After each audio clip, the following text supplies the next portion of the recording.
Well, thank you again for making the time and joining in. My name is Jeff Fuller, pastor at Living Hope Wesleyan Church, hopeforvermont.org, hopeforvermont.org. And we like to supplement our sermons, and you can look on Google Podcasts, Apple iTunes for other interviews such as this, because we believe people's stories matter. And if we take the time and learn from one another, you can unlearn what you thought was right, relearn what is right. And one with a tremendous story is Aaron Perry. Aaron, how are you? Hey, I'm great, Jeff. I'm doing well. How are you doing today?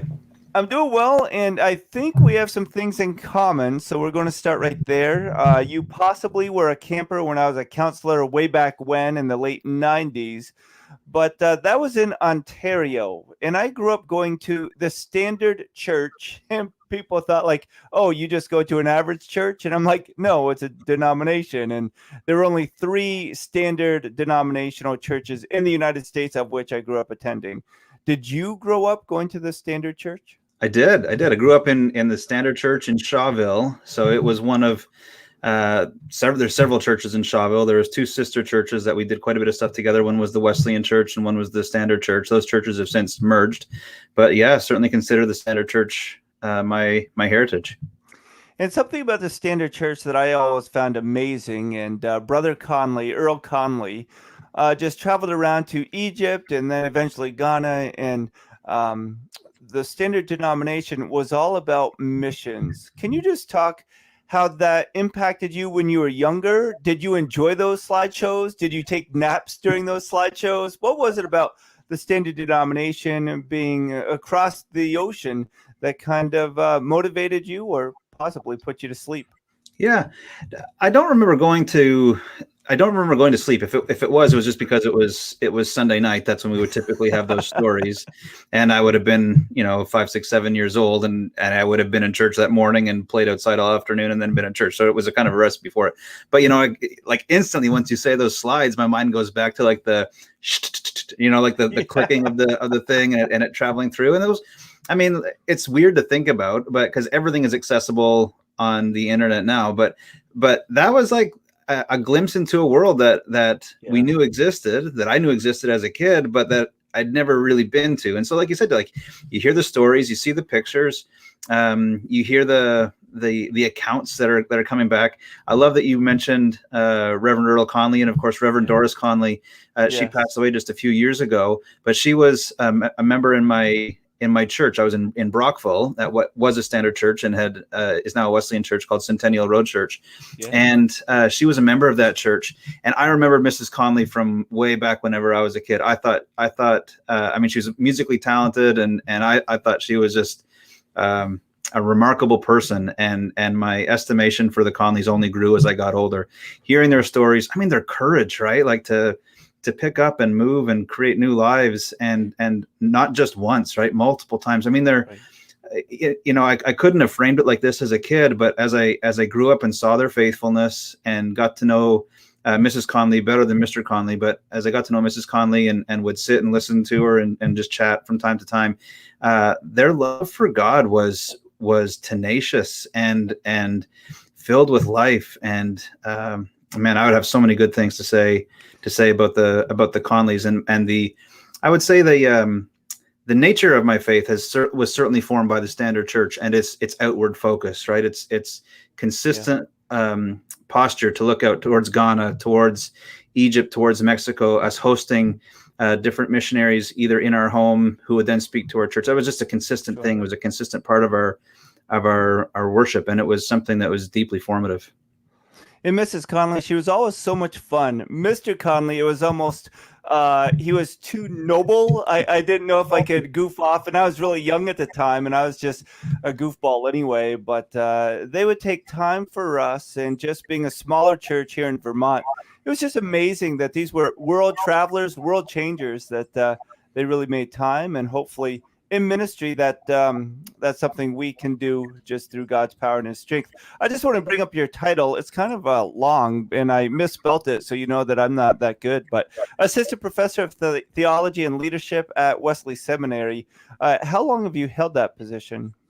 I came into the seminary in 2016, and most of my classes were focusing on aspects of pastoral counseling, and then I made a shift to teaching pastoral theology and leadership in 20, I think it was 2018, that my title shifted and my focus kind of narrowed into those areas.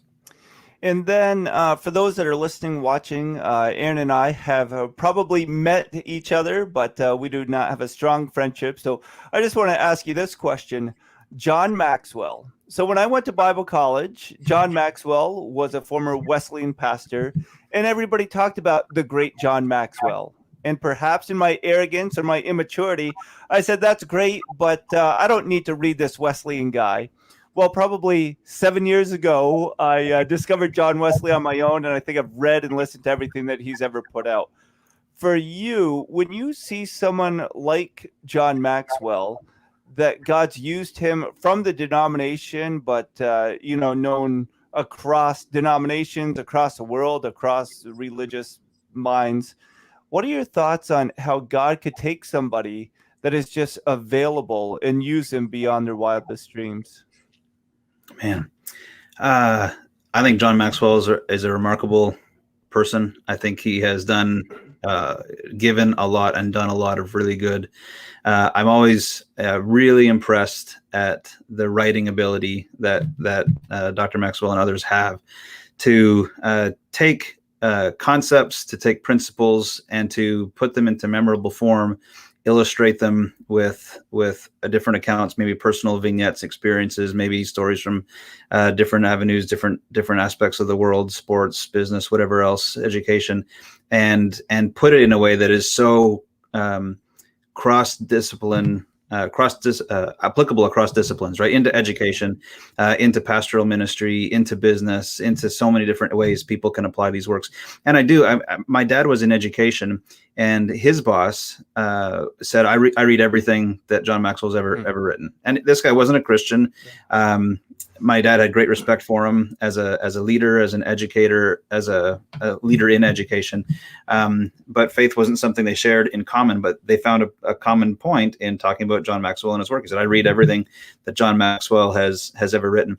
You mentioned about the point about being available. I mean, there's some of this that I think John Maxwell is uniquely gifted. And frankly, so many people that achieve such levels of notoriety and success, there is something that sets them apart, that they've tapped into, right? They found something that they are good at, and they kept on doing it, and they got better, right? They found what their strength was, and they just kept playing to their strengths over and over and over again. It's actually one thing I discovered from John Maxwell. He tells a story about John Wooden. I think it was John Wooden who said, I'm a better coach when I have better players. And that's the truth, right? Whenever you play to your strengths, you're just naturally going to do better. And there are some people like John that have just remarkable strengths. What they are good at, they were really, really, really good at. But also what is often connected with that is a humility to recognize what they're not good at, and be willing to team up with people who are good at those things, and then listen to them. I mean, you can bring people around you that are good at what you're not good at, and have a perspective that isn't diametrically opposed, but that is complementary to your own. Right. But if you don't listen, if you don't take their ideas, if you don't apply, then it's not gonna be a good relationship. So whenever I've seen people really succeed, like John Maxwell is, and success can be really relative term, but anybody that's making an impact in one way or another, they've probably playing to their strengths and have had some humility along the way to bring people alongside them that are humble, or that can complement those strengths, and then delivering the praise, right? Like just affirming, the invaluable nature of those people that are making those things possible. So, right, that availability to God, that willingness to say yes, playing to strengths, developing, bringing alongside people that can complement your own abilities. I mean, it's not complicated, but man, it really is hard, and it takes discipline, and it takes hard work, and it certainly takes discipline that as often comes from the Lord. Yeah, and a few years ago, I read the book Hero Maker by Dave Ferguson and Warren Bird, and it talks about just being a hero maker. And sometimes, especially when I was younger, I wanted to be the hero, not to be the hero maker. And the podcast, the Wesley Seminary podcast, that's where I've really gotten to know you. And you do a phenomenal job asking questions and really being that hero maker to promote the topic or the conversations, the highlights of other people. When you first had this opportunity to co-host the podcast, were you excited about it, or was it somebody else's idea that you took on? This first came to me from another organization that they had somebody that had stepped up to do some work for them, and through a series of events they weren't able to keep them going. And a friend of mine who worked for this organization said, "I know who can step in the gap." I was kind of in between some things at the moment, and they gave me a call and they said, "Hey, would you be willing to step in the gap and give leadership to this?" And I said yes. And part of that was a podcast. We were doing some work focused on church planters and trying to develop some resources for church planters. I wasn't a church planter. I'd never planted a church. I was never part of a church planting team. I had taken 1 or 2 church planting courses in college, but that was kind of the extent of it. But I was like, man, I love learning from people, and I love to ask questions, and I love to spotlight others. So yeah, we can do this. That project kept on going for about 18 months. And then whenever it was being wrapped up, I had some time, and I went to my leaders at the seminary here, and I said, "Hey, I think we've got an opportunity. I'd love to, and I've got some time. I'd love to give some guidance and direction, some creativity, some creative thinking to the Wesley Seminary podcast." I said, "I don't want it. It doesn't have to be mine. I don't have to own it all. I need some support," and I gave it some support that we would need, because, as you know, running a podcast is one of those things that it can eat up a chunk of your time, and sometimes like that last 10% just takes so much effort, right? It takes time and effort. And they were willing to go for it. So they said, yeah, let's do it. And then over the last about 3 years, we've put out a weekly episode. I think we've maybe missed 3 or 4 that we've missed over the last 3 years or so. And it's been a lot of fun. I mean, I get to talk to people that are doing really different things, that are studying different things, that are writing in different ways, that have seen God work in different ways. And just like you mentioned in the start of our conversation here, when you hear a story, you can start to have your thoughts be challenged. And mine have certainly been challenged. At the same time, I've tried to use it as a platform. I talked to the guests about, there are people that I think whose voices can help be a redemptive voice in a really challenging time. And so I'll say to guests, every book that I have my students read, I want them to read it critically, ask really hard questions. Don't assume it's all true. Certainly don't assume that I agree with everything in the book, right? This is part of the nature of Christian higher education. But I said, with the podcast, I want somebody to be able to put this on and listen to it when they go for a run, they go for a walk, they're in their car. I want them to be able to share it with people that they trust.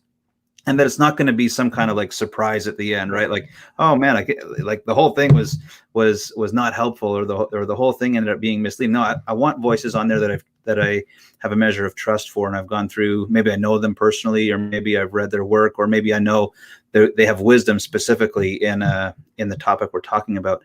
And that's really been able to set the tone to keep it conversational, and I hope engaging to listeners across a wide array of ministry avenues, and who are doing different kinds of things in pastoral ministry and in lay leadership in ministry as well.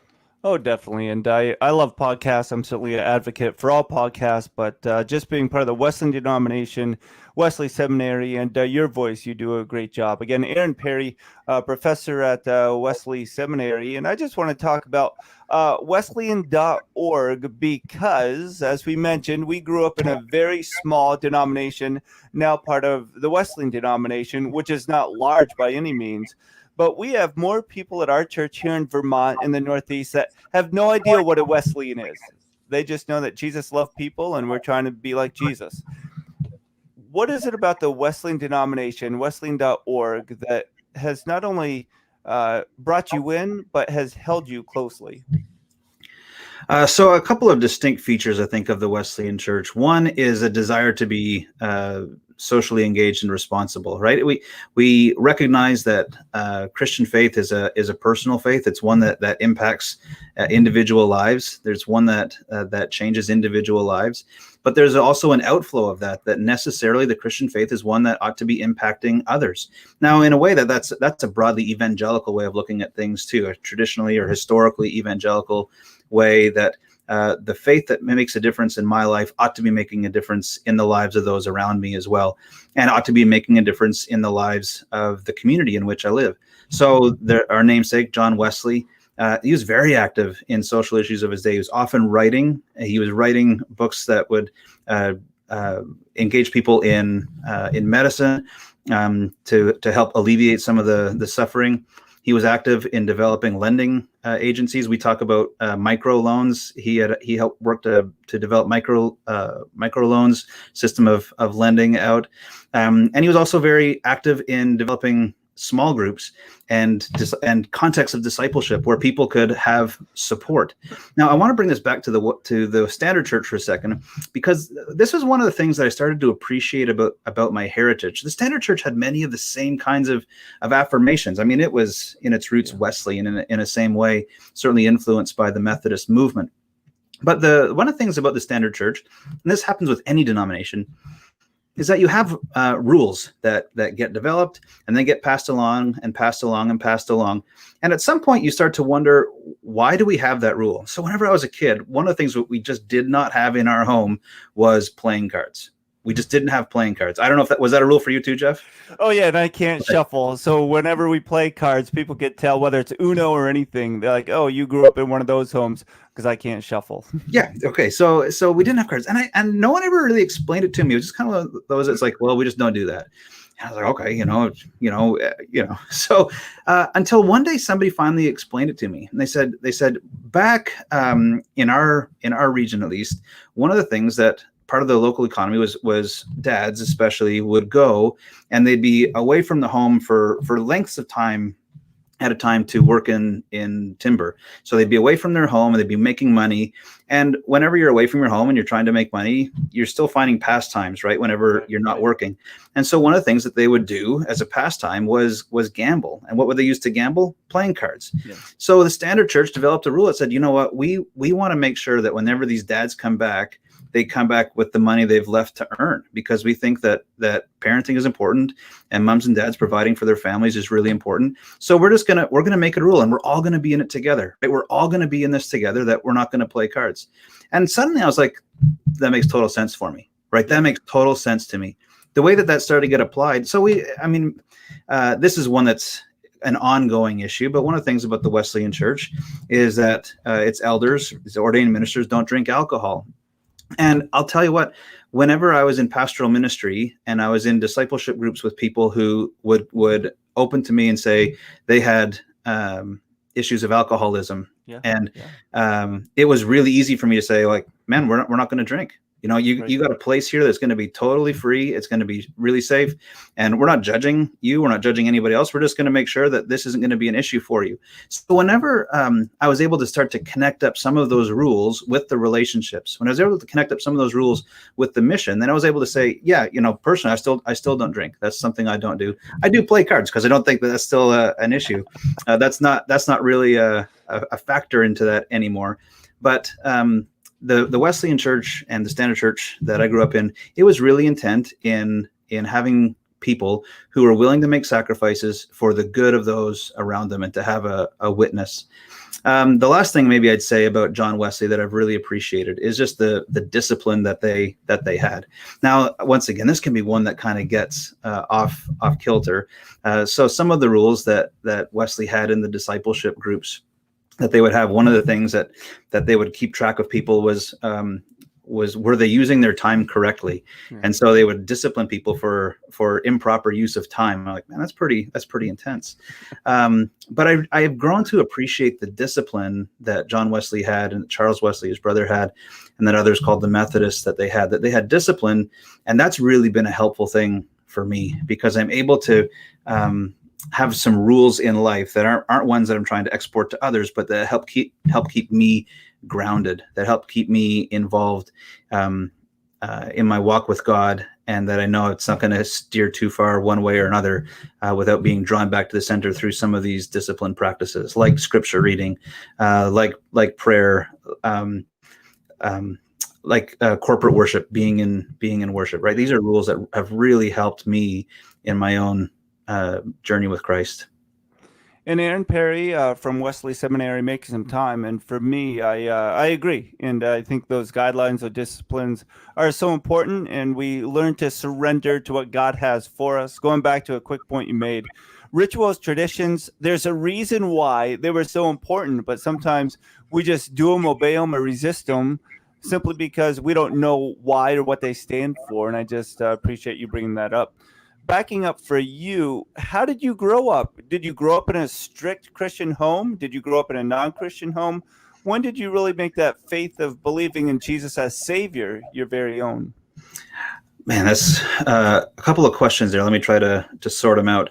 I grew up in a Christian home. I mean, I suppose what counts as strict is relative. I found some things that we did or that we didn't do to be kind of like frustrating. So we had a pool in our backyard. It was a great place to be. I love swimming in the pool. That was definitely a highlight of my childhood. But we never used it on Sunday. That was a rule we had. We never used it on Sunday. And that's a rule that I'm like, I can see my parents' wisdom in it, and they had rationale for it. It wasn't just something that was implemented without any kind of consideration. But it's not a rule that I follow. So now I live in a neighborhood, and we have a neighborhood pool, and I'll go and swim in that on Sunday.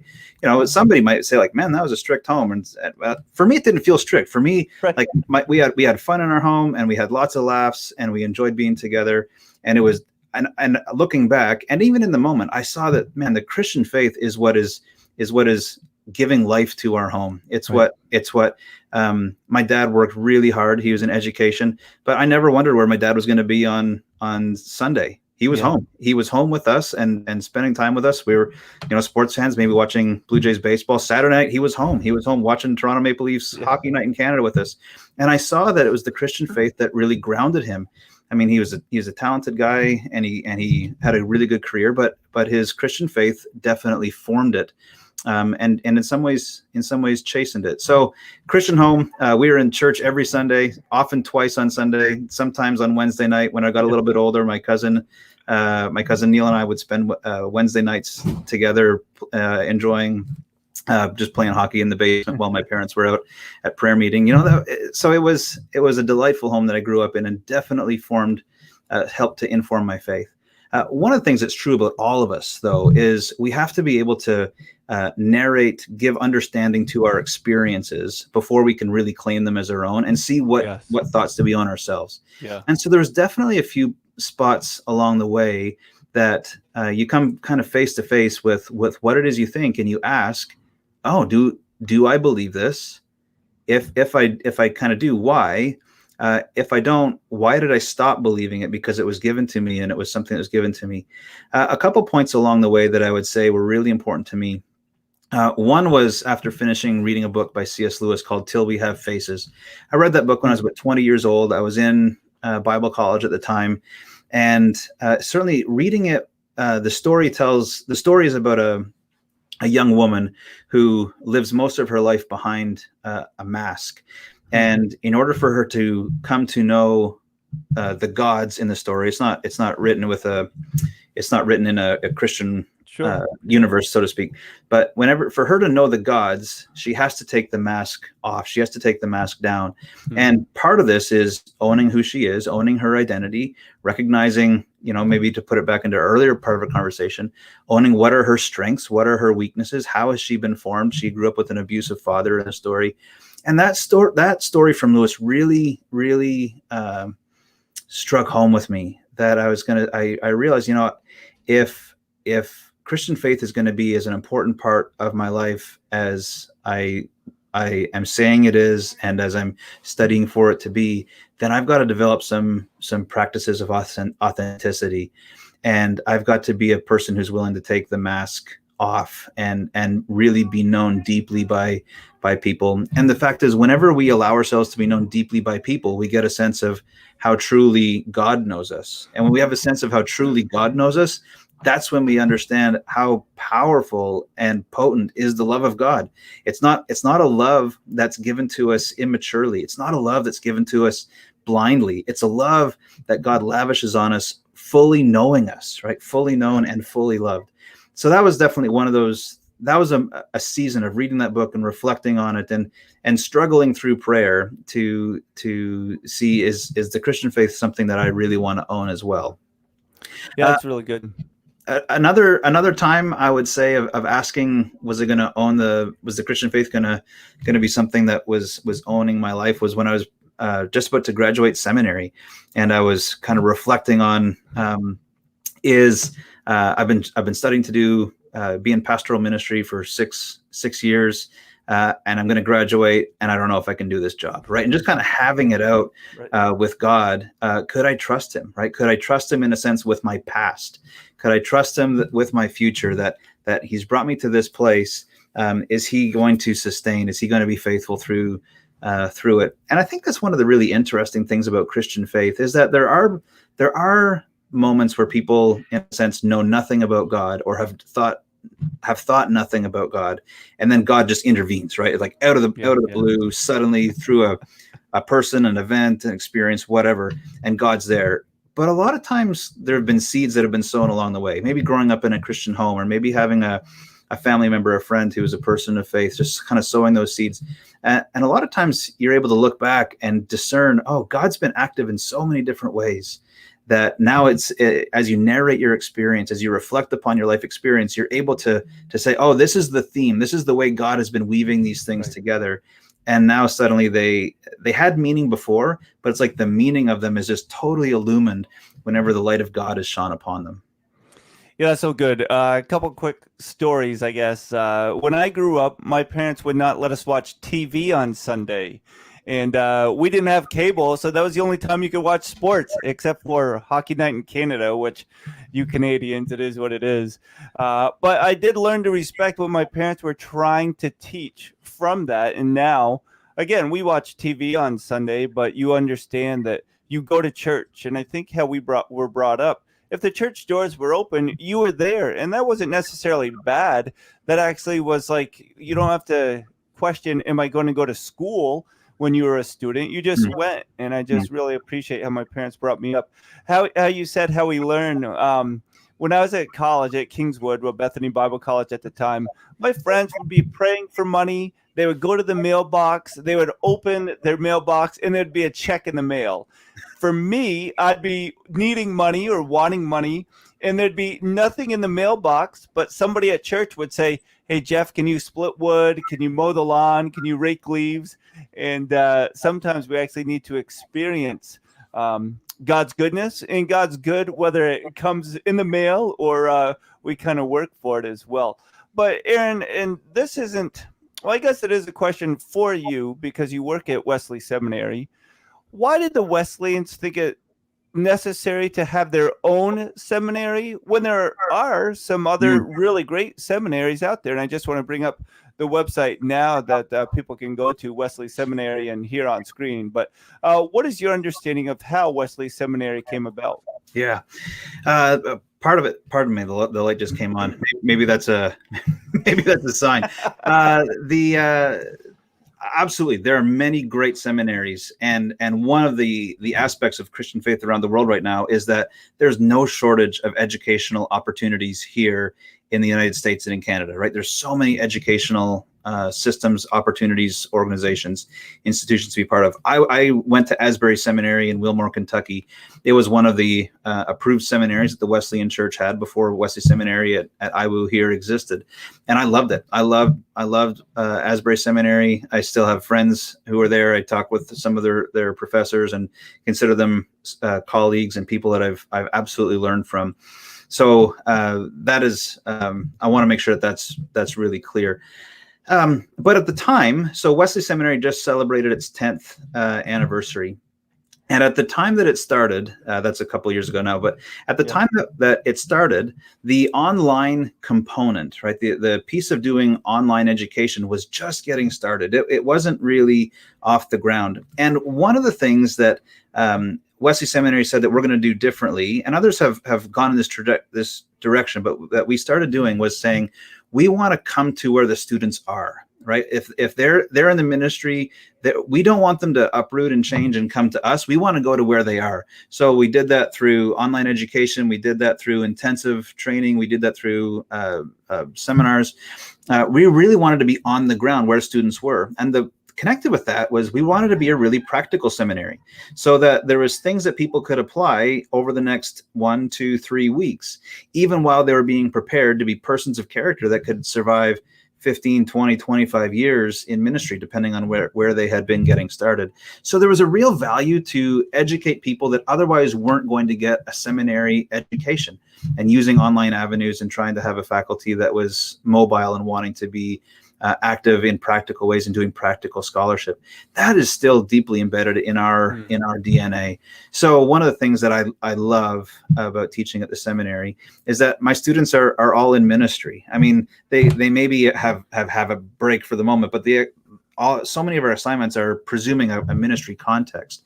And so my students are in ministry anywhere from lead pastor of a multi-campus church to a person who's doing 5 or 10 hours of ministry in the local church as a volunteer, to chaplains, people who are engaged maybe in a healthcare system or maybe in the military. They're already active in serving people in the name of Jesus Christ in one way, shape, or form. And what that allows, it allows me as a professor to tailor assignments right to where they are. But really, the other learning component of that is they learn from each other. Right? It forms a cohort model where you have not just people who are together in a classroom and sharing their experiences, which is really valuable, but they're also these are people who are in the ministry. They've preached on Sunday, or they just organized a ministry, or they've just been in a counseling session, and they're able to assimilate and then synthesize these learning experiences so that they pick up. They're encouraging, they're resourcing, they're teaching one another, which is a different education model. So one of the teaching adults, right? What I say is, so much of my job is to help people know what they already know, and then to help them share it with one another, right? So the classroom becomes a teaching environment. It's not just for me to them. It's a learning environment, and I get to learn and they get to learn, and we pray effective ministry happens and that God is glorified as we are doing our best to love him with our minds in this case. That's so good. And you mentioned Centennial Road Standard Church, now Wesley Church. It's actually in Lynn, Ontario, and I did my practicum internship there when I was at Bethany Bible College, Kingswood. And Lawrence Croswell, I have such respect for him, because my understanding the story is the church he pastored was right around 20 to 30 people for years and years and years. In his faithfulness, and then the team, and just God's goodness, the church really grew, especially for that area or any area. When you hear stories about Lawrence Croswell or other pastors that stand the test of time in one spot, how important is tenure? Can you teach that? How do you teach that for people just to stay and be faithful in those places? One of my colleagues here, he's since retired, named Dr. Chip Arn. He would say it takes about 7 years for ministry to really start to take root. Yeah, you know, it just takes time to be into the imagination, for imaginations to get reformed, for practices to sink in, so that they become just what you're automatically doing. For people to know you and to know. And for you to know them. He said it takes about 7 years to get started. And then there's patterns that exist after that. But absolutely, Lawrence Croswell was one who set an example of a long-term in ministry.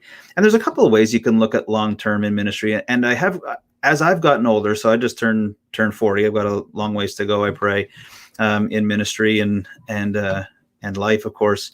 But one of the things that I've grown in more and more respect for is that sense of longevity, whether it's longevity at one church, whether it's longevity in ministry, whether it's just longevity in holding on to the faith and being one who perseveres. I mean, you think about how the New Testament is so encouraging of people to persevere in the faith. And there's a reason that we give glory to God during a Christian funeral when a person has run a long life's race of faithful living towards God. We give glory to God because it only happens by God's grace. And I think there's something about that that's symbolized whenever the pastor is faithful. Maybe they've been faithful in one church, or maybe they've had a faithful ministry that's been spread a couple of different churches. And there's advantages to itineracy and being moved, and there's advantages to being left in one place. And sometimes it depends on the personality. But you really named it well, that there's something about faithfulness that is symbolized in longevity. I think Lawrence is one. I learned a lot from Pastor Lawrence, and he was a family friend. I'm friends with his sons. His influence. I'll say this about Lawrence. Whenever I went to the church to pastor after he had retired, I would say there was no one who was a bigger cheerleader. Pastor Lawrence was just he wanted anybody who came after him to grow and thrive and succeed and to be recognized. And he was just such a cheerleader. And there's something about that I think is You don't stay too long in a place if you're not able to cheer other people on. Right. If you don't have the humility that just delights in the success and growth of other people, then you have to go somewhere else where you can, be unique and be original and make a name for yourself and, be the center of attention. And if you have pastors that have had any kind of length of time at a church, you're probably looking at a pastor who has a measure of humility to invest in others and to share accolades with others. Wise words. And this is Aaron Perry. He's a professor at Wesley Seminary. You can find more information at seminary.indwes.edu. Indiana Wesleyan is what that stands for. I just wanted to call attention to something that's taking place tomorrow, I believe, and that's Keith Loy is going to be joining, and you can find information there. Keith Loy, South Dakota pastor, church planner.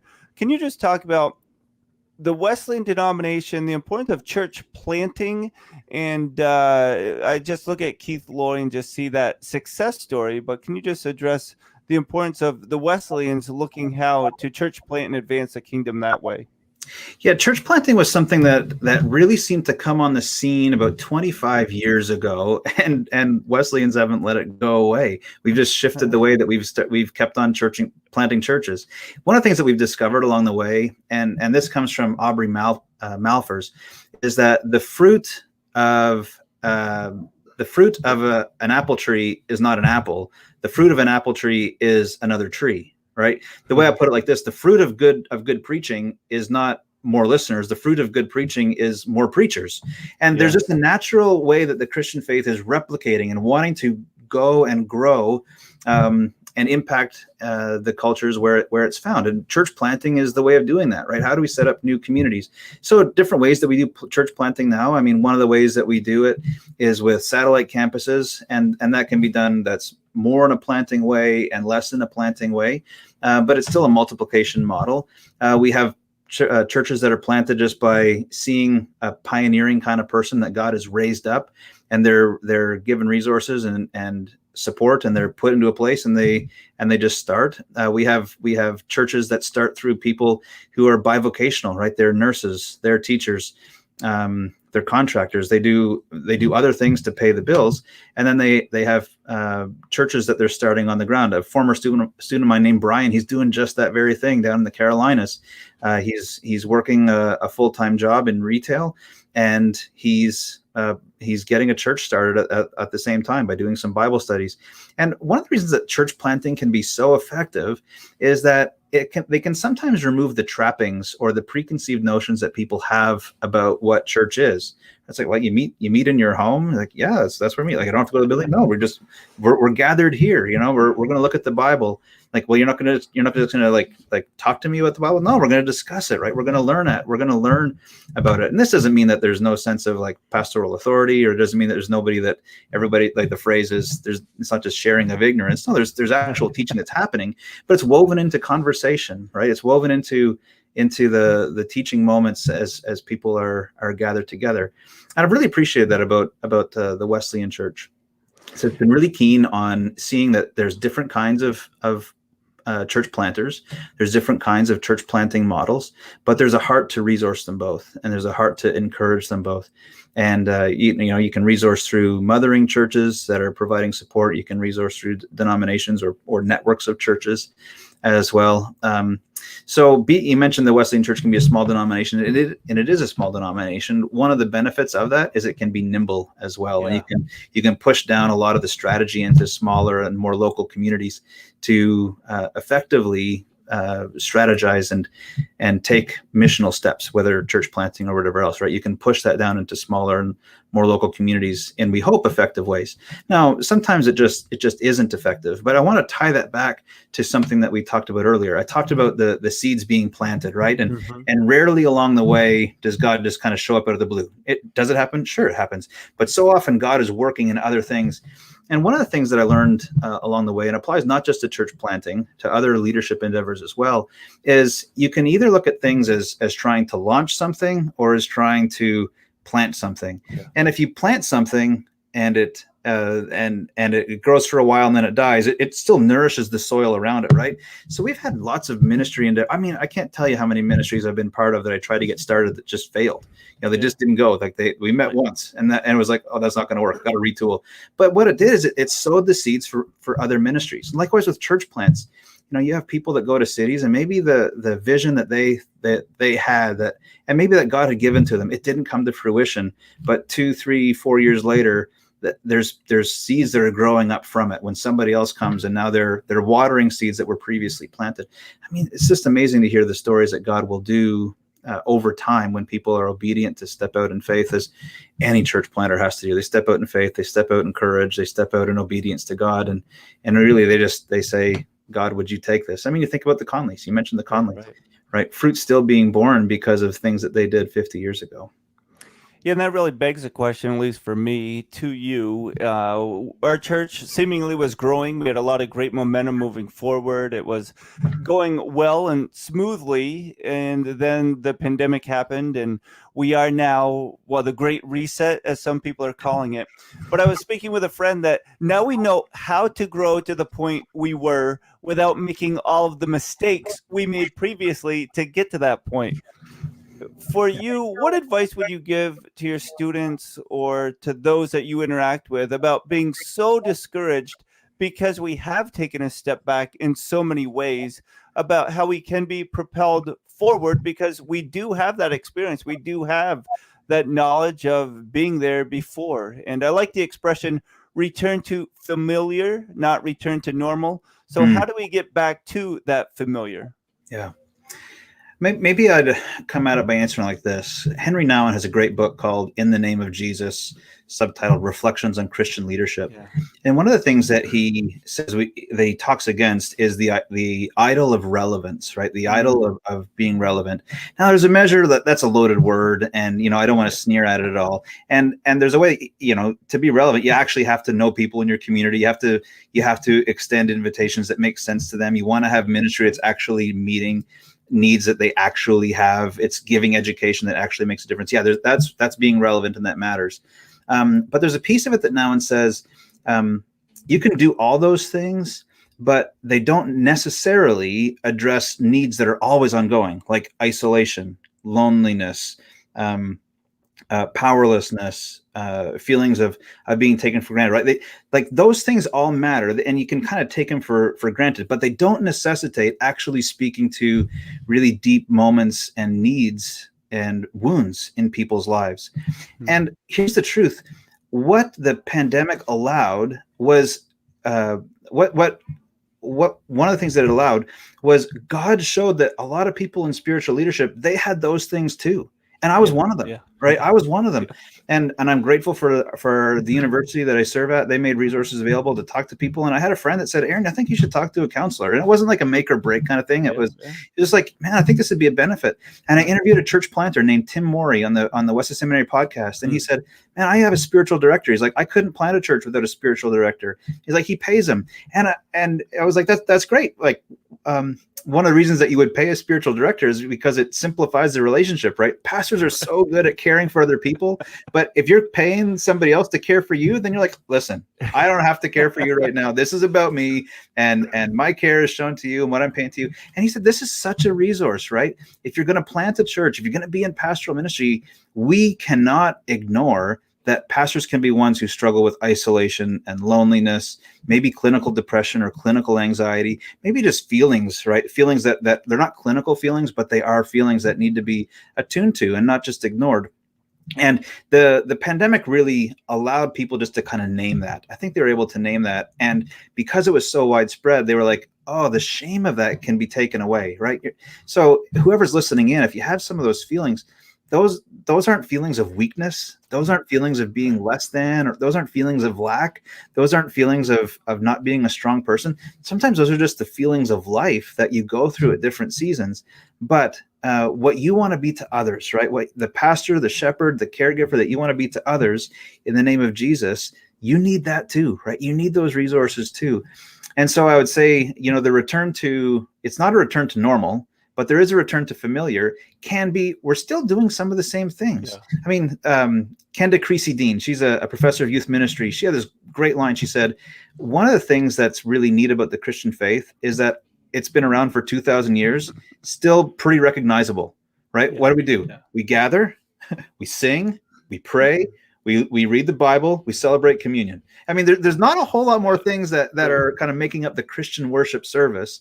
And then you look at the Christian's life through the week, right? What do? Like, they probably have spiritual practices of reading the Bible and praying, maybe fasting, maybe fellowshipping with other Christians. You know, there's many similar practices, but those things can have a healthy familiarity that orient us, that ground us. But there is a sense of those can also have fresh life breathed into them. And I mean, depending on where listeners are with pandemic protocols and those things, right. Man, it was so good to be back in church and sing with full voice. I mean, like I missed it. I was at home, sitting on my couch. I'm still singing. It's kind of awkward, but I'm still singing. I'm still participating with my local church. It's not the same, but man, it was so good to be together. And suddenly, like, those familiar practices, they were breathed with fresh life because I wasn't taking them for granted. And part of the reason I wasn't taking them for granted is because I was allowing some care to actually come to myself in different ways, but at least for a season with a counselor. Oh, that's so good. Aaron, thank you so much for making the time today. Aaron Perry, and you can find more information at seminary.indwes.edu. That's seminary.indwes.edu. And we'll get you out, hopefully, a couple fun questions. Kirk Perry, as you mentioned, is your cousin. And when I was a freshman, I believe he was a senior at Bethany Bible College. And he always dressed up as the Undertaker. Like, he tried to intimidate us, or that was just part of the initiation or whatever we did as freshmen. Was he always that big bad cousin that tried to intimidate you? Because he's a big teddy bear. So how is your cousin really to all of you cousins? Oh man, he is. I love Kirk, and I love being his cousin. And I knew whenever Kirk was around, there was going to be something entertaining happening, right? I'll leave it at that. There was going to be something entertaining happening. Maybe it was going to be frustrating for some or frustrating for all. There's going to be something entertaining happening. And I mean, like, Kirk and I are alike in this. Kirk's one of the few people that I'll like try to go toe to toe with on an argument or something, you know, that we don't see eye to eye on. And we can go toe to toe and just like have it out. And I know that we're going to be buddies for the whole thing, right? Because he's a good thinker and he's a good talker. And so I know we can have it out, have a knockdown, drag out argument, and then we're just going to laugh, you know, when it's all over. And there's very few people that I feel like that with, but he's one of them. No, Kirker's great. The other question I have for you, and I probably should have figured out this off air, you mentioned playing hockey with your cousin Neil in the basement of the church on a Wednesday. Would that happen to be Neil Horner, or is that a different Neil? No, the one and only Neil Horner. He's your cousin? I love Neil Horner. He's the absolute best. I love that guy. Man, I mean, the lore of cousins between Perrys and Horners is pretty strong. But I mean, that I'll put it like this as well. When you asked about like being raised in the church and what was my family like, I mean, I was always surrounded by fellowship of people who love Jesus. And Neil is 4 years older than me. I mean, I looked up to him so much to see like, how is he wrestling through his faith and asking questions and doing so responsibly and you know, wanting to serve God. You know, what a gift it is. I was the youngest, not of all my cousins, but almost all of them, to be able to have people to look up to. And so I'd say to people who are listening in, I mean, you never know, looking around, who's looking up to you. You never know who's looking up to you and whose faith is being encouraged and inspired and rooted and grounded because you're living a faithful life and a humble life in front of them. It's such a gift. And it was a great gift to me. I had two older brothers who lived out the faith. And I mean, they were older brothers at different times too. And that's not, you know, everything that goes along with that. But, you know, that's such a gift to see people in front of you, ahead of you, living out their faith in real ways, in real time. And just, if you are a person who has younger people looking up to you, man, you have a great opportunity to witness to them. Yeah, we have an expression we used to use quite a bit with the youth ministry, and we used to tell the students that People are waiting to follow you as you follow the Lord. People are waiting to follow you as you follow the Lord. Now we just moved it from the youth ministry to the congregation. And as we follow him, he uses us. But Aaron, thank you so much for making the time. We wish you all the best. Wesley Seminary Podcast, everybody check that out. Subscribe, leave a positive review, and you won't be discouraged, but you will be encouraged as it challenges your heart and as we pursue God together. But Aaron, thanks again for being here today. Thanks. May I just mention one more thing? Yeah. It's I just finished publishing a book. It's called Kairos Care for pastors who are in the midst of looking for a structure for pastoral counseling. It's exactly why it was written. None of it's unique to me. It's not original. It's just trying to synthesize good ideas. Kairos Care. You can find it on online booksellers, but I think it might be a help to pastors in a really tough season, which they're going through. And we'll definitely add that to the show notes and make that available. So Aaron, thanks again for your time today. Thanks, Jeff. Great to talk to you. And again, that's Aaron Perry, and check out Wesley Seminary, and we'll get the link to Kairos Care as well. So my name is Jeff Fuller, pastor at Living Hope Wesleyan Church, hopeforvermont.org. And we're meeting online at 8 a.m., in person at 9 a.m. And you can certainly be a part of a life group and know that you belong, and we love you. And we're just trying to be like Jesus, sharing bread with other beggars. And he loved people, so let's love people as well. Thanks, everybody.